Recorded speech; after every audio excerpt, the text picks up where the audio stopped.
இதோ நான் அவர்களுக்கு சௌக்கியமும் ஆரோக்கியம் வரப்பண்ணி அவர்களை குணமாக்கி அவர்கள் அழிவுக்கு தப்புவிப்பேன்னு வசனம் தெரியுமா?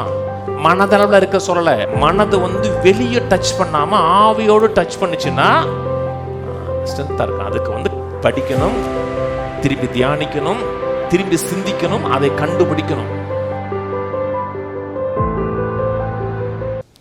இவைகளை நீ உன் சகோதரருக்கு போதித்து வந்தால் விசுவாசத்துக்குரிய வார்த்தையிலும் நீ அனுசரித்த நற்போதகத்திலும் தேறினவனாகி இயேசு கிறிஸ்துவுக்குள் நல்ல ஊழியக்காரனாக இருப்பாய். ஒரு நல்ல ஸ்டாண்டர்டான ஊழியக்காரனா என்ன சொல்றாரு?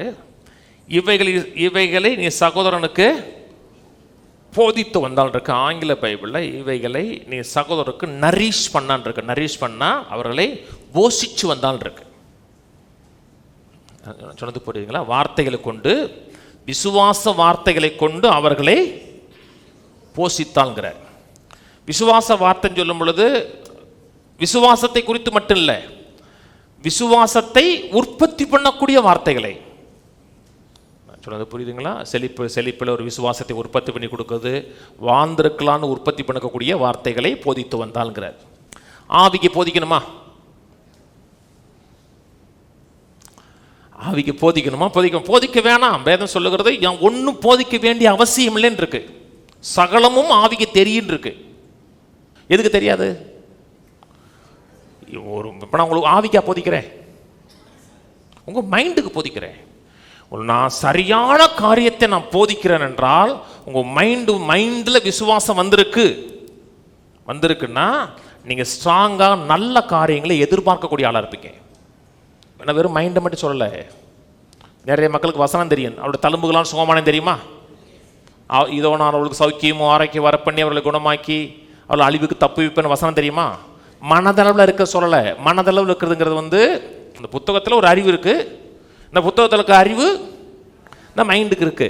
ஆனால் அந்த மைண்டு ஸ்பிரிட்டோட டச் பண்ணலை. மேலோட்டமான மென்டல் லெசன்ட்டாக இருக்கிறது பதிலை ஏற்படுத்தி கொடுக்காது.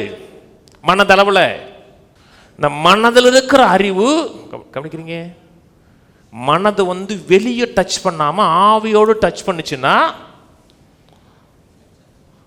ஸ்ட்ரென்த்தா இருக்கும். அதுக்கு படிக்கணும், திரும்பி தியானிக்கணும், திரும்பி சிந்திக்கணும், அதை கண்டுபிடிக்கணும். வாசிப்போம் 6ஆம் வசனம், 4:6. இவைகளை நீ சகோதரருக்கு போதித்து வந்தால் விசுவாசத்துக்குரிய வார்த்தைகளிலும் நீ அனுசரித்த நற்போதகத்திலும் தேறினவனாகி இயேசு கிறிஸ்துவுக்கு நல்ல ஊழியக்காரனாயிருப்பாய். சீர்கேடும் கிளவிகள் பேச்சுமாயிருக்கிற கட்டு கதைகளுக்கு விலகி தேவ பக்திக்கு ஏதுவாக முயற்சி பண்ணு. 2 காரியம் சொல்றார். விசுவாசத்தை உற்பத்தி பண்ணக்கூடிய காரியத்தை கேளு, கிளவிகள் பேச்சுகளுக்கு விலகிரு. கிளவி பேச்சுன்னா என்ன? யூஸ்லெஸ், வெட்டி பேச்சு. பேசக்கூடாதுன்னு சொல்லலை, நல்லா விசாரிக்கூடாதுன்னு சொல்லலை, ரூபமாக இருக்க சொல்லலை. பேசுங்க, ஆனால் பேச்சில் பக்தி விரித்து உண்டாகக்கூடியதை கட்டி எழுப்பக்கூடிய வார்த்தைகளாக இருக்கட்டும்.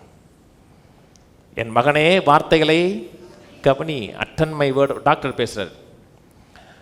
டாக்டர் பேசும்போது என்னைக்காச்சும் டாக்டர் ரூமில் நீங்கள் பேசுகிறீங்களா? டாக்டர் சீஃப் டாக்டர் இருக்கார், வேகமாக வர்றாரு, பின்னாடி 4 நர்ஸு கிட்ட ஓடிவாங்க தெரியுங்களா? அப்படி ஒன்று என்னைக்காச்சும் நீங்கள் பேசுகிறீங்களா? ஏன்? அவர் பேசணும். உங்களை நெஞ்சில் வச்சு பார்த்துருக்காருன்னா அப்போ பேசக்கூடாது, அது மட்டும்தான் செய்யணும். டாக்டர்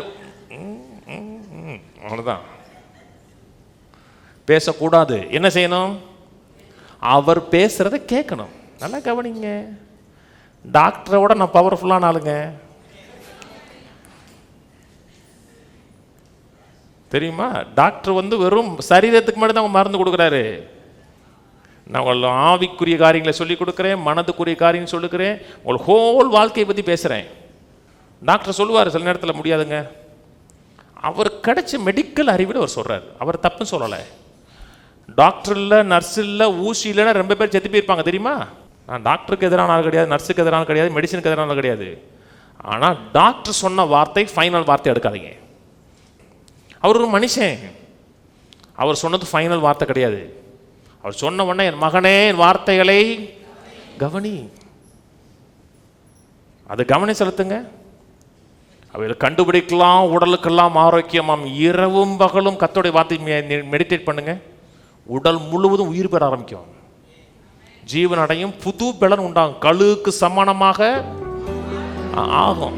அதெல்லாம் எழுத்துல இல்லைங்க, வாழ்க்கையில வந்துடணும்.